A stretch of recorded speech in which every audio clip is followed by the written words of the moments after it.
Hari Om. Hari Om.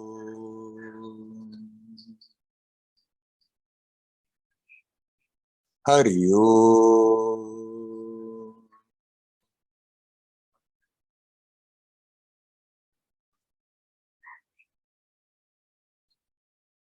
Hello, my friends.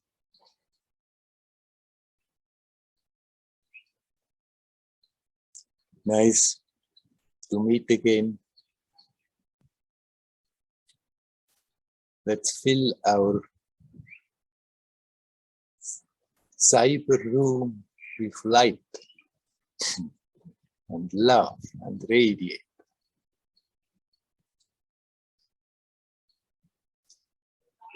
Recently, I had again discussions about practice, no practice. Here in this Advaita room, there are often people who think practice is absolutely superfluous. It's not necessary. You are that. You are that divine essence. Yes, you are that divine essence. Unfortunately, we have forgotten it. The experience of most of the people is that I'm a person, I'm separate, there is the me, and there is a wall, and outside that wall are all the others, is the rest of manifestation.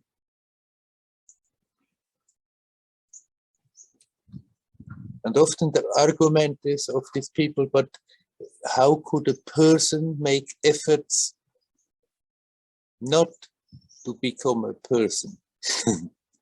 How could a person achieve anything essential? And it's right, a person can't.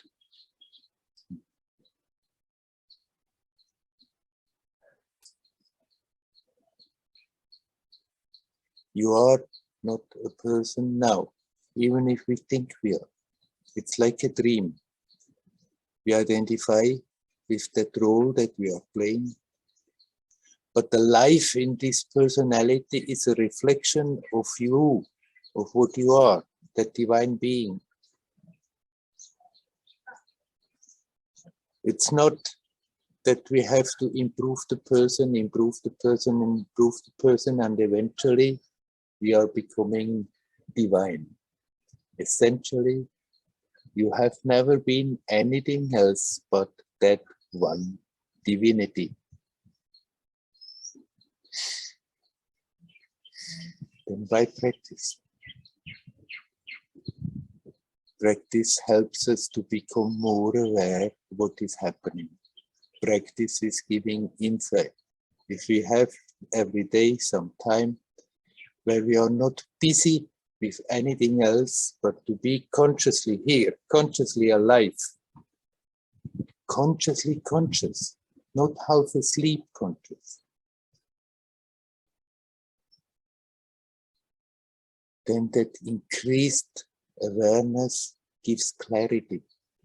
We become more aware what is happening in our mind. We become more aware how much we are attached to that self-image that we have created.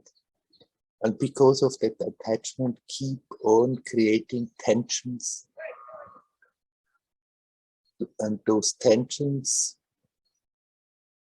prevent us from simply letting go and be aware, oh, I'm prior to this person.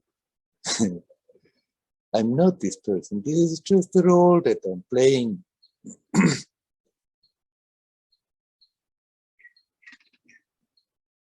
I am connected with everything. We don't have to create that.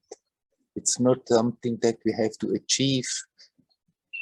It's not the result of any amount of practice. You are that. You never have been anything else. The practice simply helps us to become more aware of what we are doing all the time, to prevent us from being self-conscious instead of person-conscious.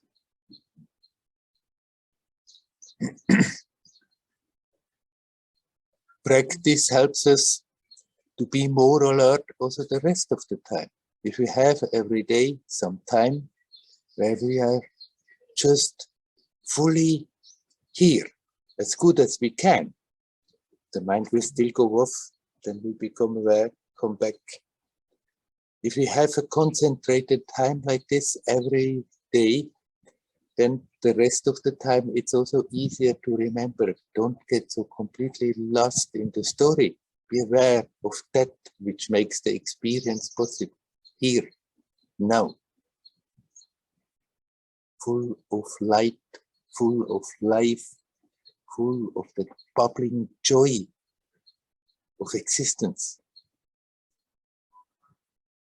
It's there for the taking. We don't have to achieve that. But practice helps us to become aware of it.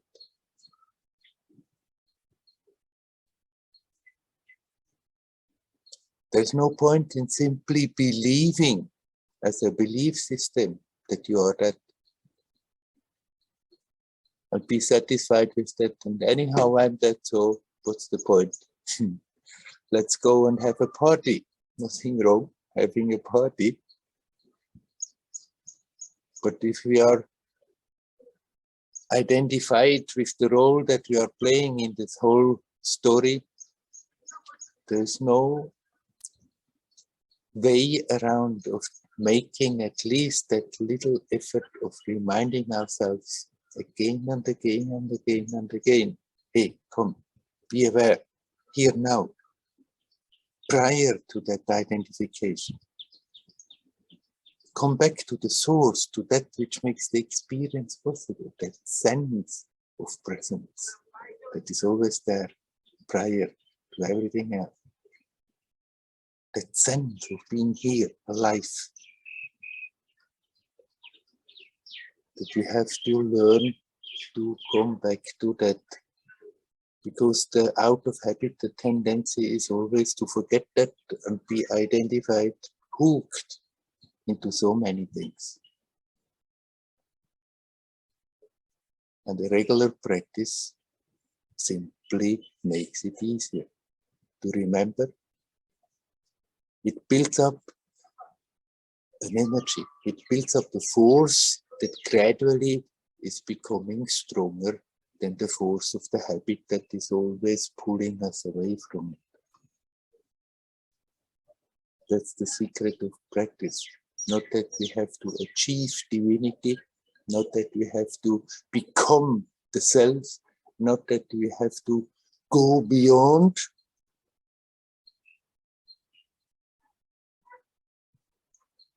It's a help to become aware what is. And then, when we are aware of that, still practice helps to intensify that experience. But then that's, from that point, it's very different from one to another.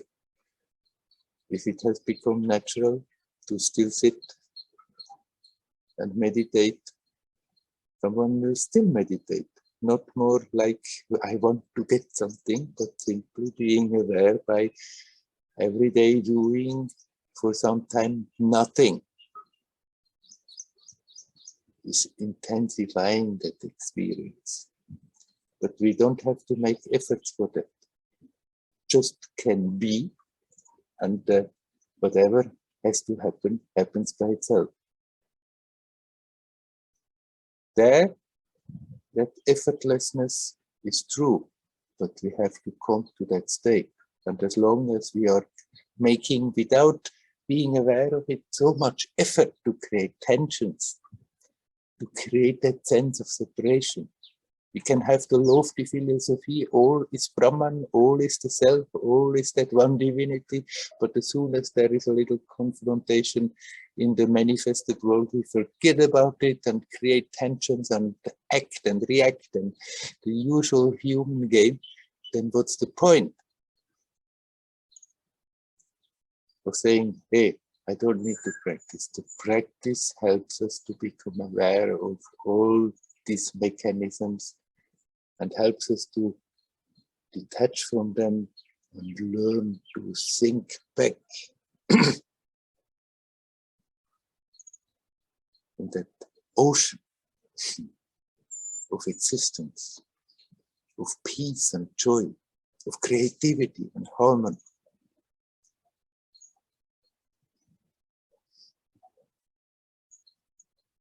So I will never change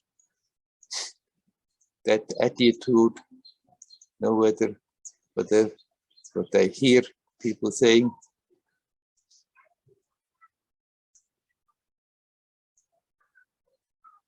And they try to use the Ramana's big question, but who is to practice? Thinking, okay, there is nobody there to practice. Right? Who is to practice? You, the one who is asking the question, the one who is a divine being and has forgotten it and identifies with the person, has to practice to detach from the person and come back to that divine essence.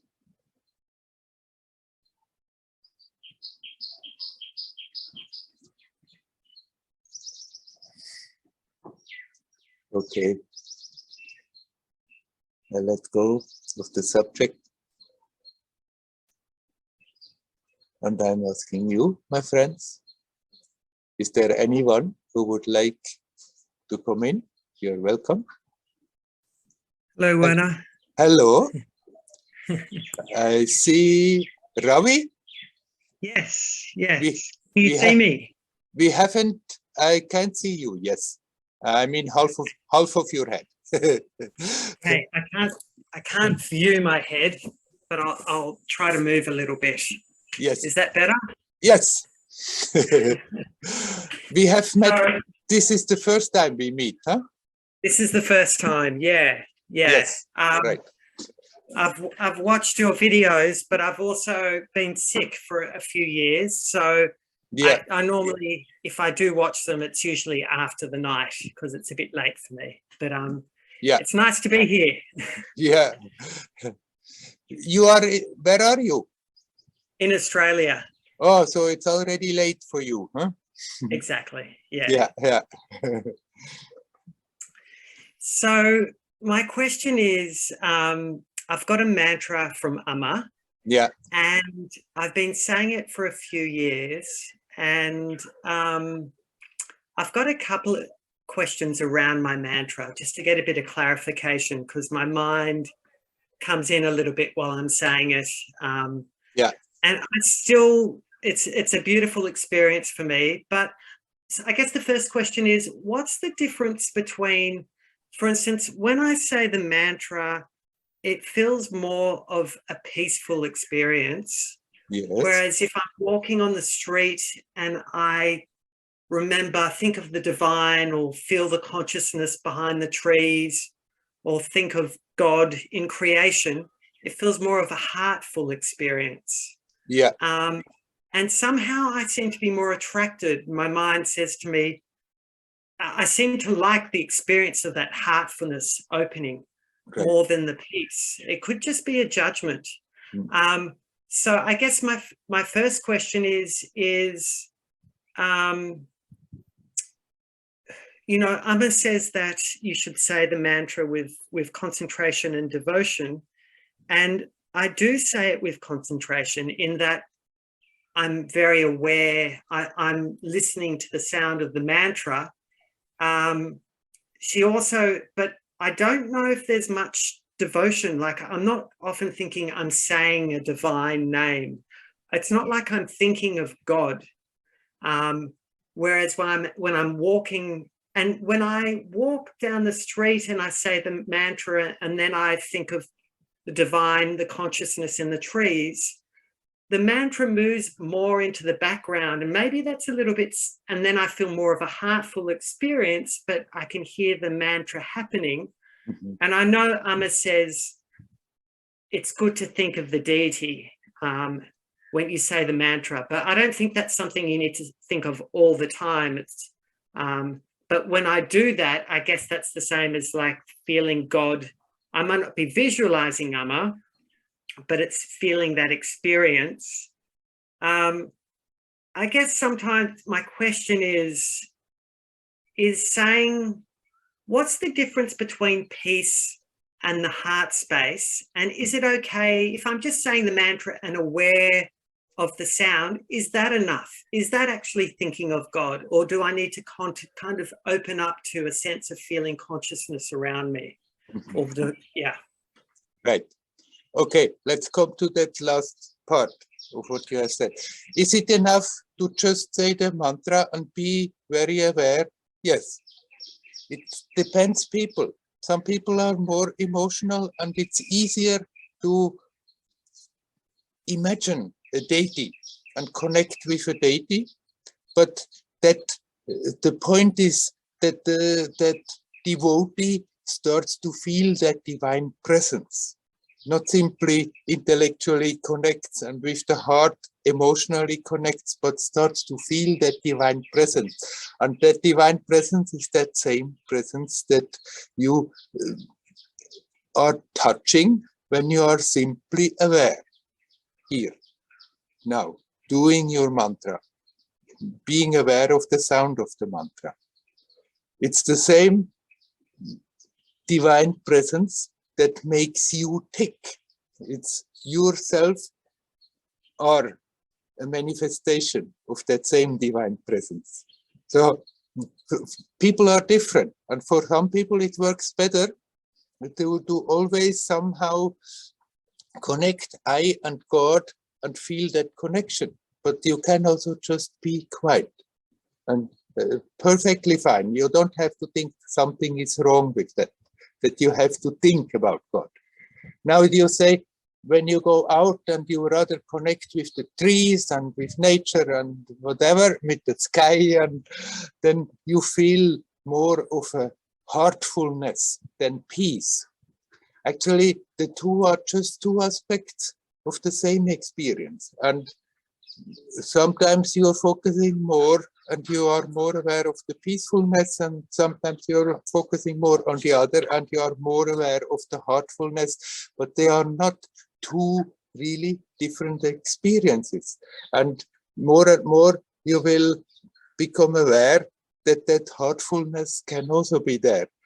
What I recommend to you when you are doing the mantra quietly, sitting alone, and you mainly are in that peacefulness, all you have to do is to really consciously relax. And in that relaxing, it's like the heart is opening more and more, and you become aware, oh, that peace is full to the brim with that heartfulness that you are experiencing sometimes. But it seems that for you, it's easier when you see something beautiful, when you see the manifestation of life, to feel that heartfulness.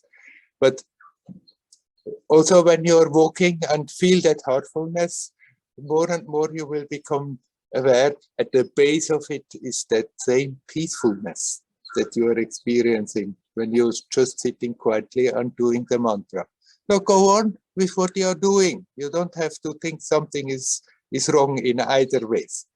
Yeah. And when Amma says to visualize the deity when you say the mantra, is that more just every so often, just so it doesn't get dry and become a mental thing? Yeah, I mean, different people approaching differently. Is that your usual meditation, that you are visualizing the deity? So my sitting meditation is doing a different, like the I am meditation or another technique. Yeah. And actually, when I'm referring to the mantra now, I'm more talking about japa. Yeah, right. Yeah. So you're doing sometimes the meditation, which is more the I am meditation, and then at the other times you are doing the mantra. And that's perfectly fine that you're doing japa. Yeah. Not mantra sitting down, but yeah. Yeah. doing japa. Do you feel drawn to visualize? Is that something that you like to do or rather not? That's a really good question. And not sometimes yes and sometimes no. It's easier to visualize when I'm already connected to my heart more. Mm-hmm. And it does feel good when I do it, but it's not something, it would feel like pressure if I was meant to do it all the time while I'm saying the mantra. Right. So I don't think that the visualizing the deity is also, you know, for many people, the mantra is the meditation. When they sit down to meditate, they do the mantra, and then to make it more intense, it helps to visualize. But since it is not your main approach, I don't think that you have to push yourself to visualize, but rather feel that presence, that sense of divine presence, without bothering too much of seeing something. And that's enough. And are you also referring there to, because to just saying japa as I walk through my day, because I don't sit for the mantra, but yeah, whatever I'm doing, you're suggesting also that if I'm not feeling so drawn to visualizing the deity, that it's just I can become present to the mantra and relax. And in that, as you said before, it's feeling the presence there, or the Yes, perfectly all right. I mean, it's a great combination. Some people choose one thing and don't want to do anything else. Some people choose something else, but you can very well combine that. You have your time where you are sitting just with that sense of I am, and then when you are moving, that you rather connecting by way of using the mantra. Perfectly fine.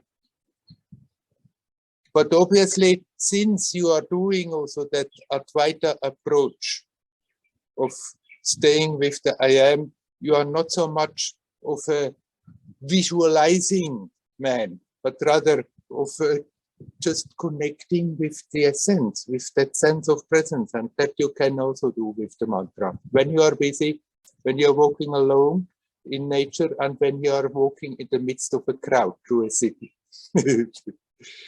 Actually, the I am is her meditation. So it's not the Advaita, but that I'm drawn to there. It's the I am meditation with the stretches. Oh, that one, right. Yes. I misunderstood that you stay with that sense of I am. Right, yeah, sorry. Right. Yeah. Right. Oh, you're doing that. It's also called the I am meditation. I am meditation. Which is stretching and yeah. Right. Oh, you're fine. Yeah, great. But you can continue with your mantra as you are using it without having to push yourself into some strenuous thing that I have to visualize. Better when you walk on the road, look what is happening around you and feel the divine presence. And more that feeling comes, and it becomes eventually an experience that everything is the manifestation of that same divinity. And but I do notice that when I do walk on the road and look into nature, and normally I meditate and then I start walking and I say my mantra after I do the I am meditation. And there is a choice to, at some point, to become more, to move outside oneself and to see the divine externally, I guess you could say, which is a reflection of the internal. What was I going to say? And the mantra starts moving into the background, and I have a choice. I become conscious that as I'm looking at the external, the mantra, and appreciating the beauty there, The Yeah. mantra is still happening, but just softly now in the background. Yeah. And there's a choice, there's always that choice to drop the mantra and become, I guess, to put my attention more on the external as a practice as well in that time, or to still allow the mantra to go. And it's not something I think about too much, because I'm trying to not make it to let the try hard part of me take over. But is that okay to be, it's okay to have the mantra in the background? Sure. Whilst you're appreciating beauty, they're still working at the same time, yeah? Sure. Perfectly fine. Actually, it should also that the experience is not locked in a little bubble, but the mantra should be a key to connect. And once you connect, then you become aware. After all, it's not somewhere a little bubble of divinity, but it's connected with everything, and everything is that manifestation of that same divine. And then now you say it goes rather outside in the external, and more you become aware that there is not really an internal and an external. Thank you. I feel like the message from this, I'll re-listen and I'll learn more, but it's just to relax into the mantra and allow it to deepen. Right. And you're doing fine. You don't need to think it's not good how you are doing. Guidelines are general guidelines, but then each one finds their own unique flavor, how we are going about it. That's also right like this. It should be like this, because each one, although we are essentially that same divinity, each one is a unique manifestation, expression of that divinity. And so naturally, it works a little different from one to another. I wish you well. Thank you, Werner. Lovely to meet. You're welcome. Hario. Hario. Hario. Hario.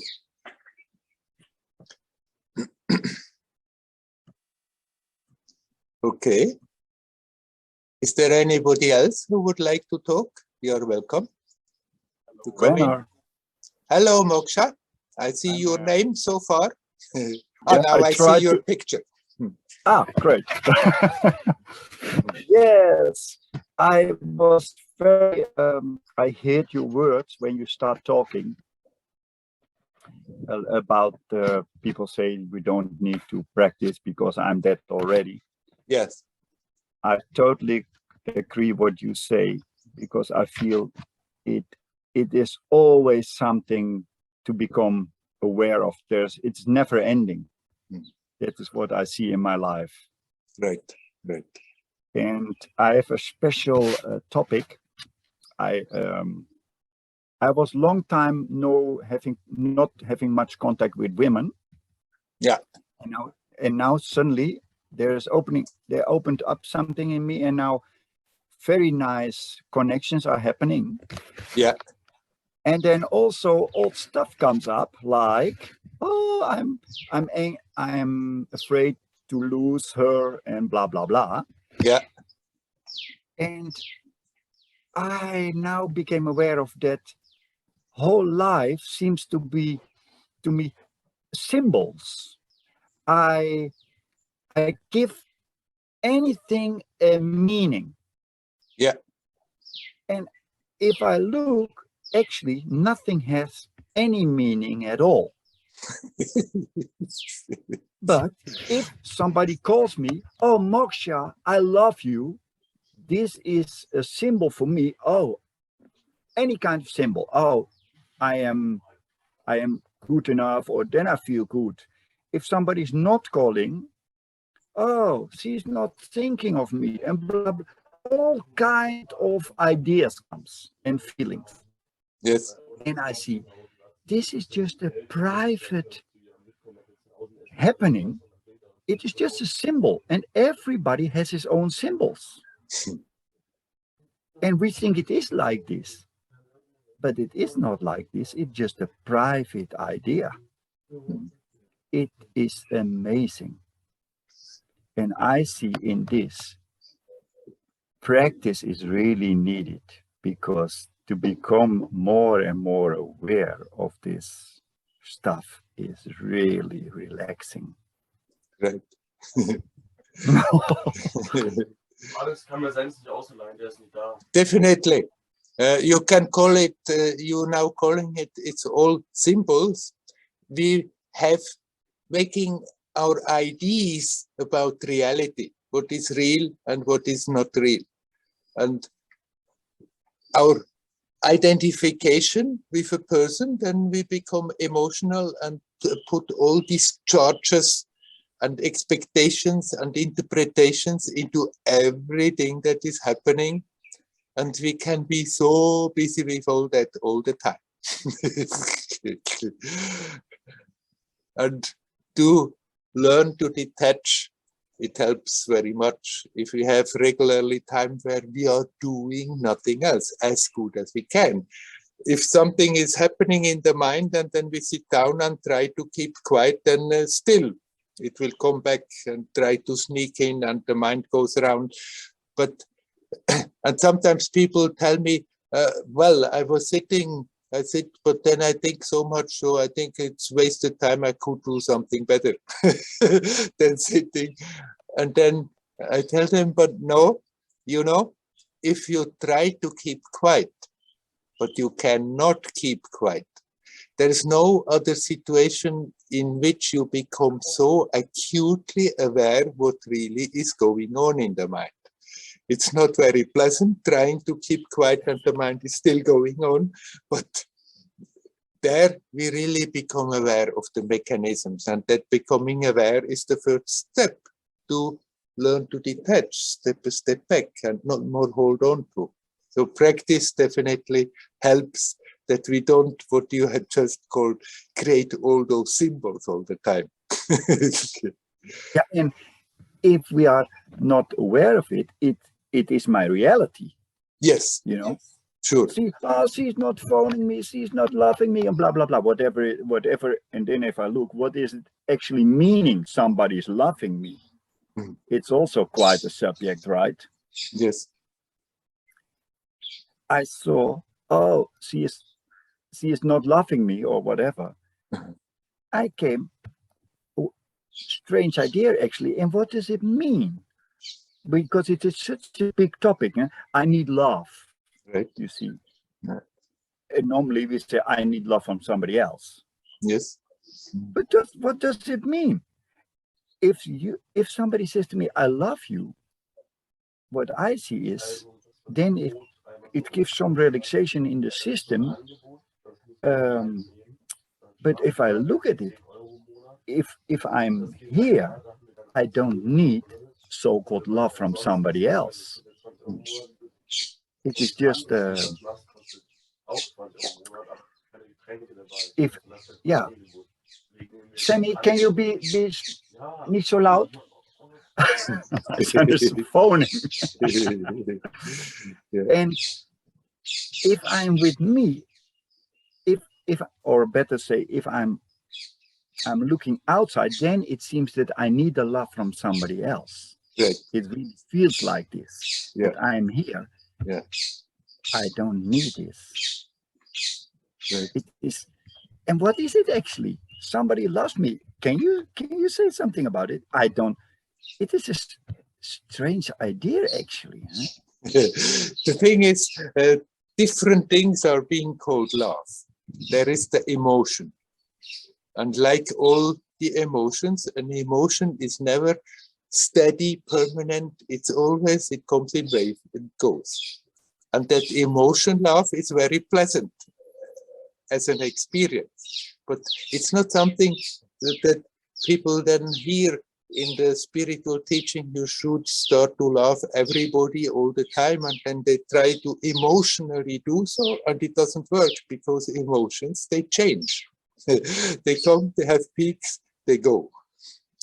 There is something else which is not an emotion. It's that awareness that you are connected with everything. And that love is there all the time. Simply, the stronger we become self-conscious, God-conscious, truth-conscious, the more powerful that experience is there, and the more that experience of loving everything is there. And then also that love will be with a partner. But that other usually what is referred to, I love you so much, is the emotional. And it's pleasant, a pleasant emotion. When two people fall in love in the beginning, happy, happy, heaven, wonderful. Why? Because it feels that emotion, love is there, so strong. And then the person thinks, I'm so happy because the other person loves me. But it's more because that emotion, love is flowing. And then if it's on top of that, it comes that energy of the emotion of the other person, it's very pleasant. But this is never going to stay, that emotional state. Soon it starts to settle down a bit, and then the character things come up, and then the pushing and pulling starts. And people thought, what happened? It was so wonderful. I was so happy. She made me so happy. He made me so happy. Why don't they do it? Not being aware that I was happy because of the experience that I liked, I let go, I relaxed. And in that relaxation, I become aware more of what is, that joyousness of existence is there all the time. And when we let go, it comes to the surface. And after that, we interpret it's because somebody did like this and somebody did like that, but it's because we liked the situation, we let go. And in that letting go, that joyousness that is always there, but often prevented from coming to the surface, comes to the surface, and that the experience of being happy is there. And after that, it's ingrained in the mind, I need this in order to be happy. And then when it's there, I'm happy. When it's not there, I'm not happy. Why? Because when it's there, I let go. And when it's not there, I'm full of tension. And these tensions prevent us to be aware. Hey, I don't need anything. I'm complete in myself. I am the source of my happiness. It's not coming from somewhere. I am the source of my happiness. I'm complete in myself. That doesn't mean that because of that, one cannot have on this relative level a relationship. But as long as that awareness is there, I am the source of my happiness. The more you can bring something beautiful in that relationship. And the more there is when the expectation is there, I need that relationship. I need the love from the other person in order to be happy, in order to be complete. The more we are asking for trouble. Because it doesn't work. It works momentarily and then it doesn't work. It is beautiful what you say, because I was meeting a woman, and of course, the first meeting, you don't expect anything. You're just open. Oh, beautiful. And then I saw so clear after this beautiful meeting, I want to keep it. Yeah. And it was already not so nice anymore because a lot of stress came in the system. Yeah. Do I get it again? How can I hold it? And I saw it clearly happen. Yeah. And it was like, it directly, you know? Yeah, yeah. And oh, this is a good experience. Seeing so clear what is happening, what you describe is exactly what is then happening. And I'm meditating a lot, and then I can see this muster, this pattern, pattern coming up. Yeah. And if I sit down, sit at the pool, at the pond, I can, it goes down, I can see it coming. And this awareness is, that's it, man, to put light in this old stuff, and instead of repeating and being miserable again because he is not there. Right. Oh, beautiful moment I had. Great. Yeah. But it can be also beautiful just here, right? Right. So it seems that my younger days passing by with now the light on it, it seems to be that I don't fall in these traps again, but just see it's happening, Yeah. but not completely drawn in it. And it is really not nice all the time, but it is really feeling like, that I become free of all this stuff. Not all this stuff, but step for step. Yeah, right. That's the point of it. That's the point of practicing, developing that awareness, developing that clarity, that we can let go of all the burdens that we unnecessarily keep on carrying along with us. Amazing, eh? That it is all these things are in us, in the system. Yes. And only, Osho said also, you only need awareness. And it is true. If you just keep on looking, and it's in what you said also, it never ends, right? Yeah, beautiful. Yeah, and then it's always good to hear you or people to hear it and hear it again and again and again. Yes. Thank you, Werner. And when we don't hear it, then we tell it to ourselves again. Huh? Right, right. Right. Yeah, it is beautiful, right? Yeah. Practice is not a burden. No. For No. me, in the past, I thought I must practice more, but it is fun. Yeah. It's fun. It is getting more and more freedom. It is, it's beauty, right? Right. As long as one practices with the idea, I want to achieve something. I want something to happen, then it can be a terrible strain. That I sit down, I practice, I meditate because I expect to break through into other states, and it's not happening, and then it can be very frustrating.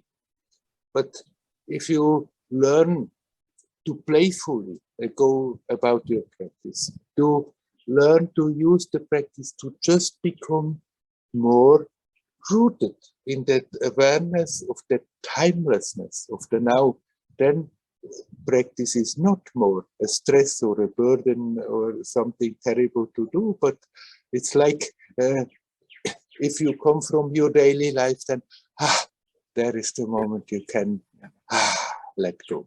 Yeah, it is like, to put it a little word, but it's true. It is like a sweetie, right? But a big sweetie. Yes, that's good. A never-ending sweetie. Yeah, thank you, Werner. You're welcome. Hari Om, Hari Om. Hari Om, Hari Om.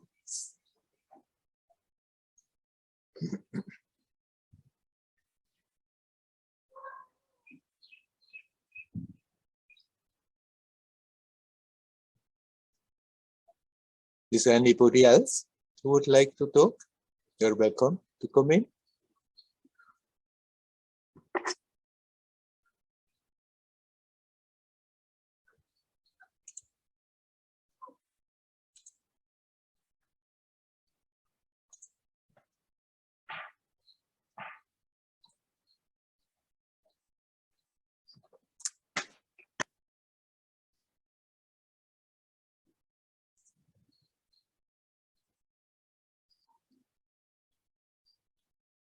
We are here for that. That's the game of this world. We are bound, at least as the world has been functioning till now and still functions. We are bound to fall into all kinds of traps. Somehow, the consciousness manifests. The baby is born, and then that forgetting is happening. The forgetting where the life comes from, where the consciousness comes from. In the beginning, the little baby still has much more that conscious connection with that own divinity, but as the experience is being developed and directed by the people around the baby, slowly formed and pushed into the same channels that they are functioning, more and more, that source is forgotten. And we are bound to fall into the trap of identifying with a person, identifying with a body. This is me, and where are all the others and all the struggles that come along with it. And then we live, grow up, get more and more information how to function. And as long as we are not questioning it, we just swallow it and peel, put on burden and burden and burden. And have the tendency to set certain patterns that we after that repeat, and they become so strong that simply it seems that's how I am and I cannot do a damn thing about it. And then when we start to reflect, become aware, hey, there could be so much more to experience than being so caught up in this personality, then somehow or other we have to have a good, honest look at what's going on and see how much we are just functioning, pushed by habits, pushed by old patterns, pushed by energies that are happening right now in manifestation without being aware, without having an idea what is happening. And then it can be quite a job to just learn to detach from it. It helps if we start to be playful about it. Certainly it's not easy in the beginning. When all these tensions are there, then how can I be playful? But at least I open up in that direction. Reminding myself, okay, this whole damn story is not as real as it appears to be. It's a learning place. It's a growing place. I've come here to learn to grow. And somehow the story was that I'm getting caught up in all these beliefs about myself, about self, about reality, about what is true, what is not true, that it seems to be total reality, but actually it's a magic show. And this consciousness has tuned into it to learn. And then now my learning piece is to see what has happened, how I have burdened myself with all these patterns and keep holding on to them in spite of being locked like in a prison into them. And the learning experience is to learn to undo them, to peel them off again. In course of the process, something very beautiful is accumulated. And we can learn, instead of being very stern about it, to go about it playful. All right, I'm here to learn and grow. So let's not resist the fact. And if tensions come, okay, I may have created them, they may have happened because of external tensions and I'm reflecting them, but I can see them, I can learn to relax them, and then the whole story is not really such a terrible thing. And the more and more we become relaxed, and in that relaxedness, we remember more and more, oh, I'm not this person is a role I'm playing in this theater. There is that pure divine essence, the sense of presence that is always there prior to every experience. The more we can relax into that, the more even the experience on this relative level becomes playful and joyous. Externally, the situation may be difficult. Right now around the world, it's a strange situation. It's a power struggle between different types of energies. And it creates all this bizarre, strange stuff that is happening. But in spite of that, we can connect with the divine nature. And the practice in such a difficult situation is even more advisable, but also more rewarding, more powerful.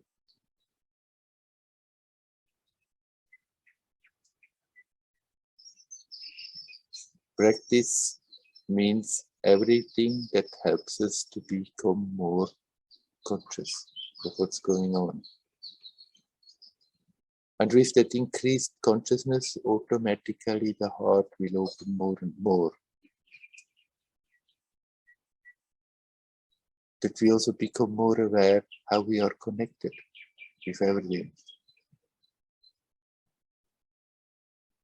With that increased awareness, with that increased opening of the heart, naturally the life force will flow easier.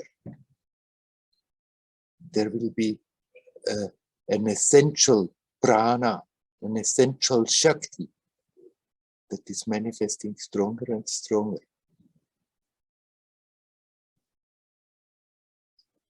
We can focus in our practice more on the awareness or the love or the energy. If we sincerely go about it, the other two aspects also will open up and unfold. We are here for that. So let's not resist, and regularly practicing helps us to use our time, the possibilities that we have, being in this human game much better, much profounder. So there I'm again back talking about practice. Is there anybody else who would like to come in? You're welcome. Hello, Werner. Hello, Leora.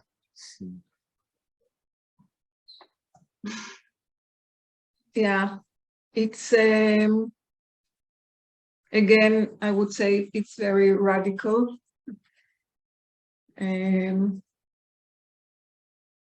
So I visited my sister with Alzheimer's, and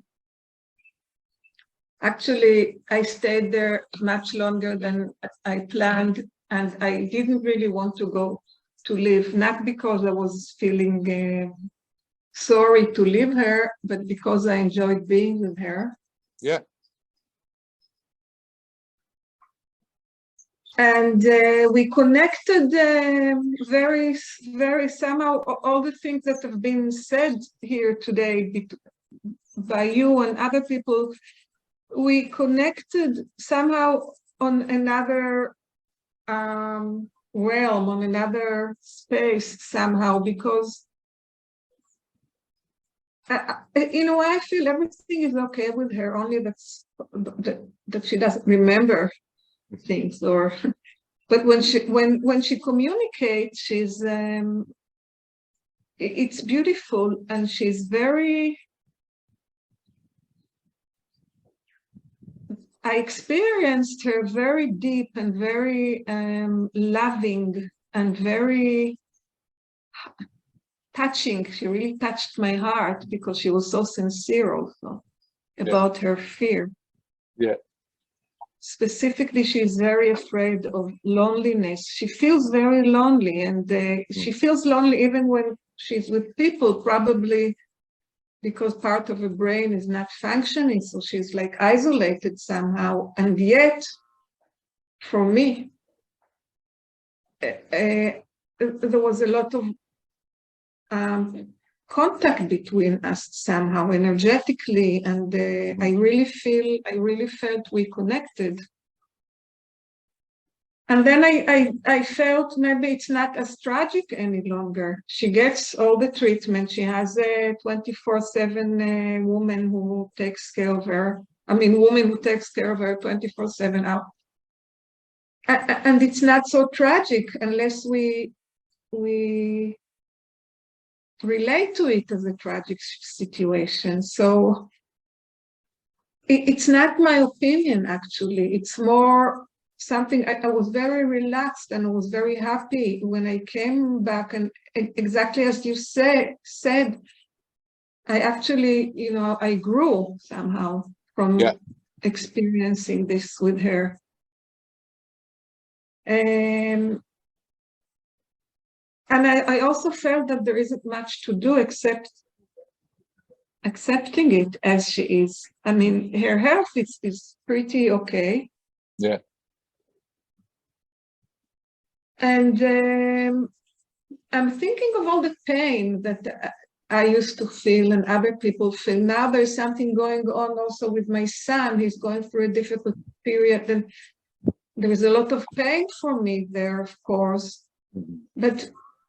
But at the same time, I feel there is only so much that I can do, meaning being conscious, being there to help, but not asking questions and not being heavy on him or anything like that, helping the family somehow, like holding with my energy and with my love, but not with an effort, like I don't even know what kind of effort I can make there. Yeah. And I feel, again, about the pain, what I wanted to make a point of is that the pain, when I make things tragic, when I tell myself the story of it's tragic and it's so difficult and it's so scary and it's so that and so that, the pain is unbearable, really. Yeah.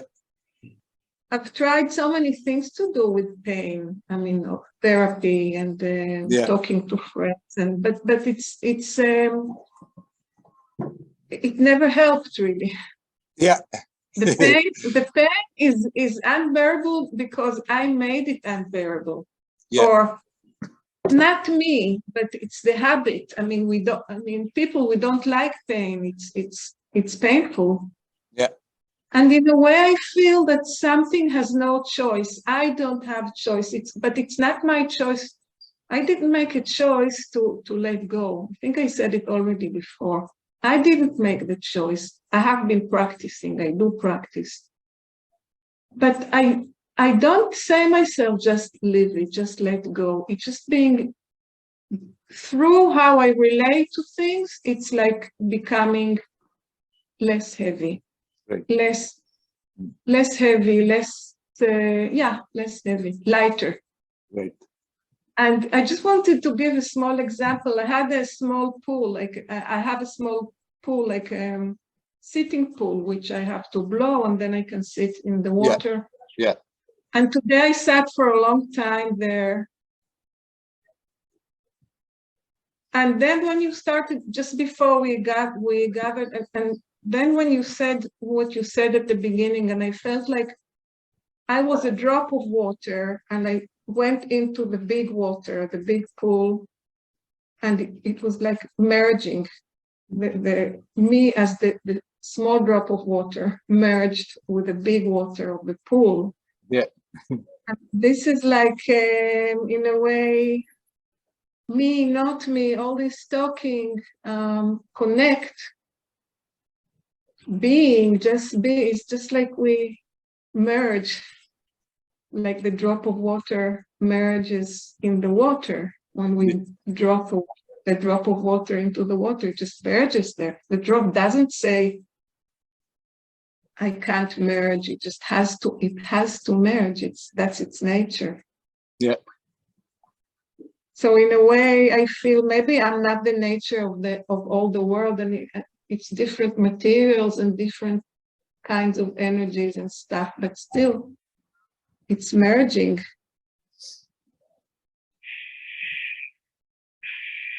Yes, it feels like you're merging. As long as it's we feel we are separate, and then we stop producing that feeling, then it feels like merging. You have been merged all the time. Right. And the pain, you can deal differently with it now than before, because previously you resisted against the fact how things are, that created more pain, and then you resisted against the fact that you are experiencing pain. And then the more we resist, the more it becomes unbearable, the more it becomes just bigger and bigger an experience. But if we can accept the situations in the first place, we don't create that much pain.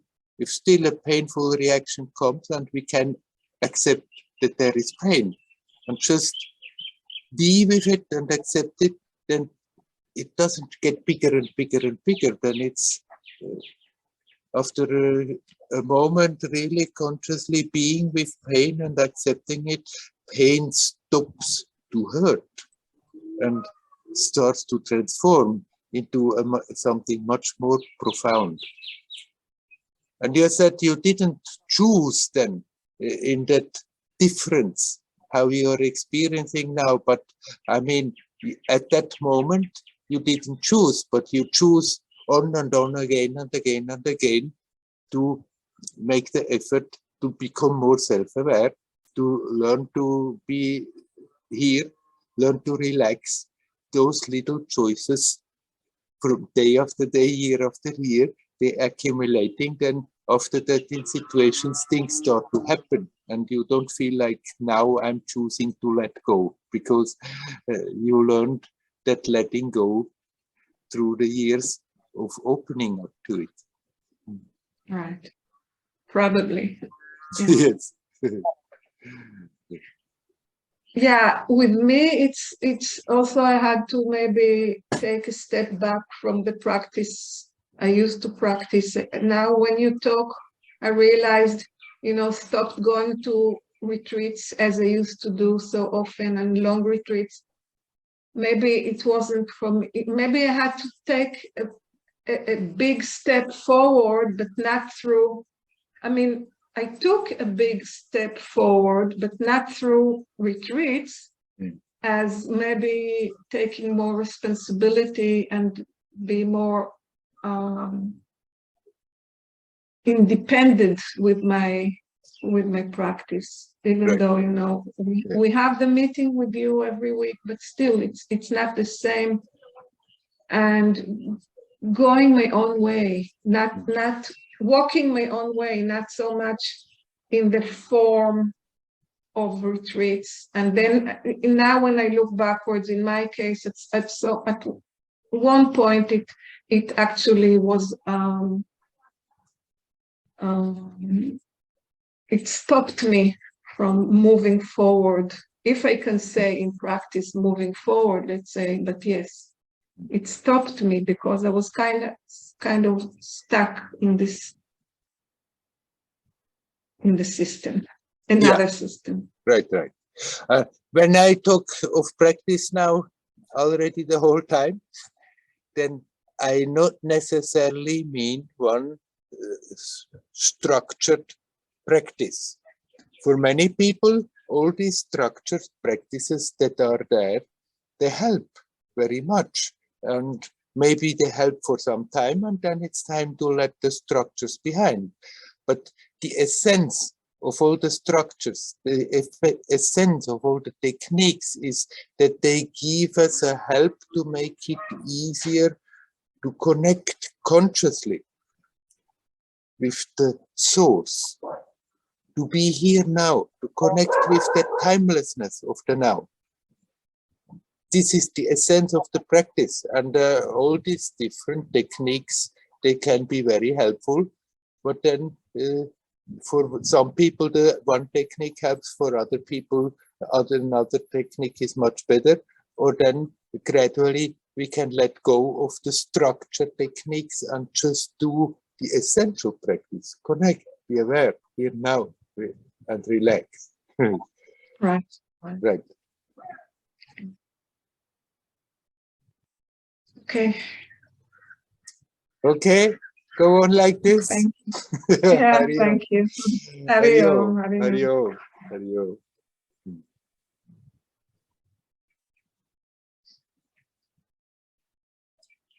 Would anybody else like to come in? You're welcome.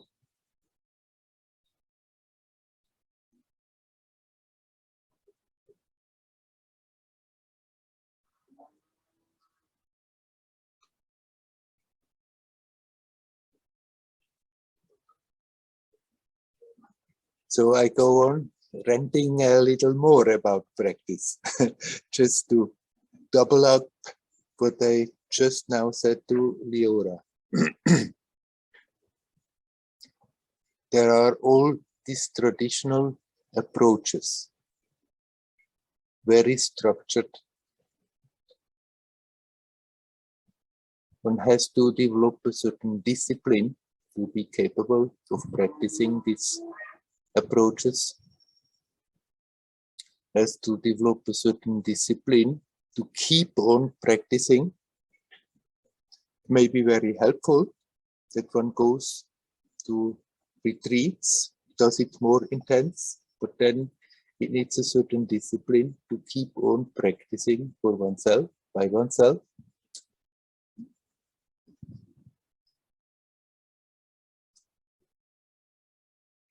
As I had said other times, these practices, these structures, these techniques, they are crutches for the mind. There's absolutely nothing wrong with them. What is needed to practice something like this is that we feel an affinity, that we feel a resonance, that a particular approach seems very attractive for us, seems promising, that it's useful, so naturally we go for that. It's good to remember all the external structure of it is a help, it's a crutch for the mind to make it easier to turn the attention back to the source, to turn the attention back to the timelessness of the present. Be it with Vipassana, be it with Zen Buddhism, be it with devotional practice, be it with mantra, be it with breathing, pranayamas, the other yogic practices, Tai Chi, Qigong, whatever. They all are helps to do that, to make it easier. For that, these techniques, they are very helpful. If we get obsessed with the technique, then it's getting less helpful. Then we want to become an adept in a technique, and through being an adept, we want to achieve certain things.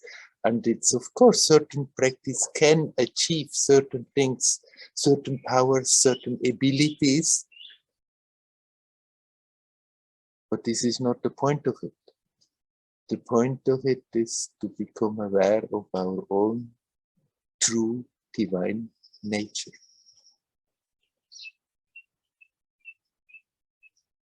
And all the possible abilities are connected with that.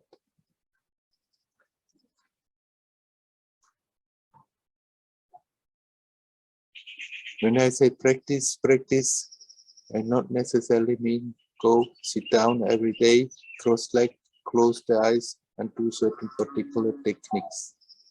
Just have every day some time where you are not busy, where you can put the undivided attention in being simply here, where you can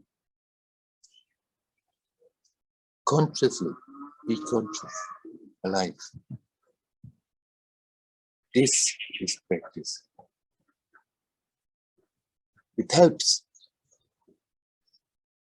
to have every day some time where we have to do nothing else. And then we can use for that a technique or no technique. It's good that we go in our way that we are used to do, because it becomes more powerful if we are approaching in a particular way and stay with it. But as the time is passes, it can also transform. That certain techniques that we used to do a lot, that we can slowly drop because we don't feel the need of it anymore. Maybe new aspects are being picked up. What matters is that we find one way or another to bring the attention back home, to being consciously conscious here now, and learn to let go in. That's what I mean with practicing. And then how we are practicing is so different as people are different. It doesn't, I'm not talking about when I say please practice, not saying about particular techniques. If you feel attracted to them, if you feel they are helping, by all means practice them. But don't forget the essence of what practice is for.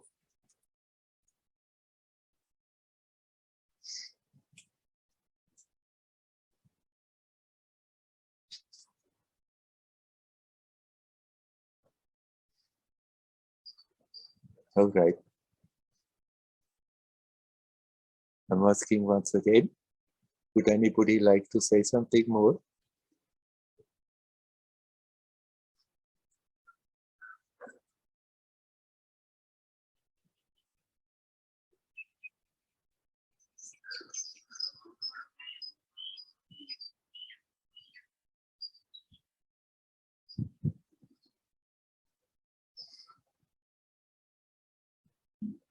Then we just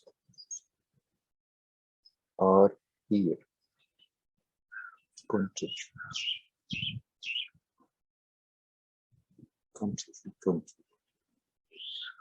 consciously alive.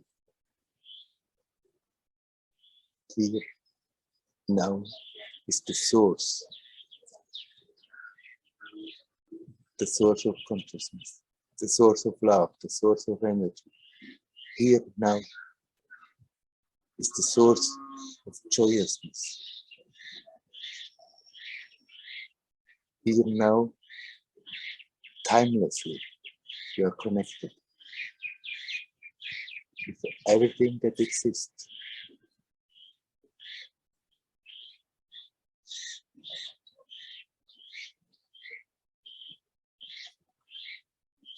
This is home, home, home.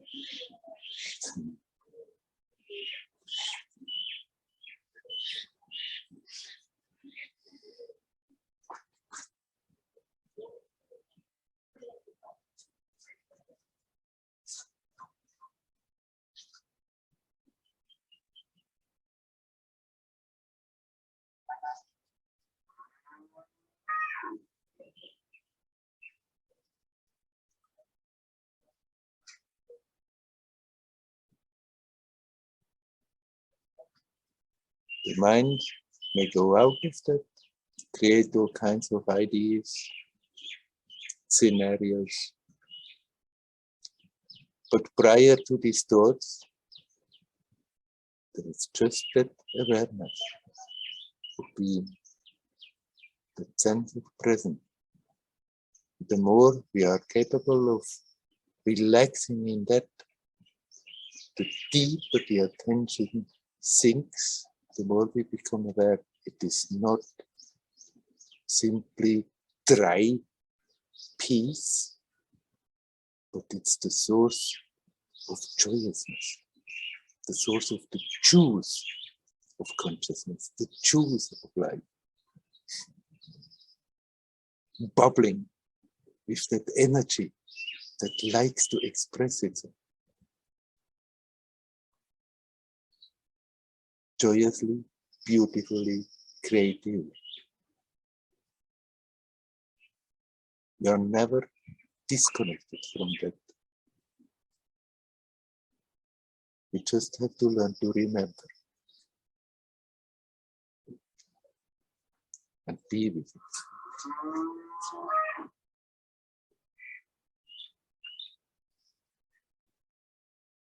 I wish you all well. Hari Om. Hari Om. Hari Om.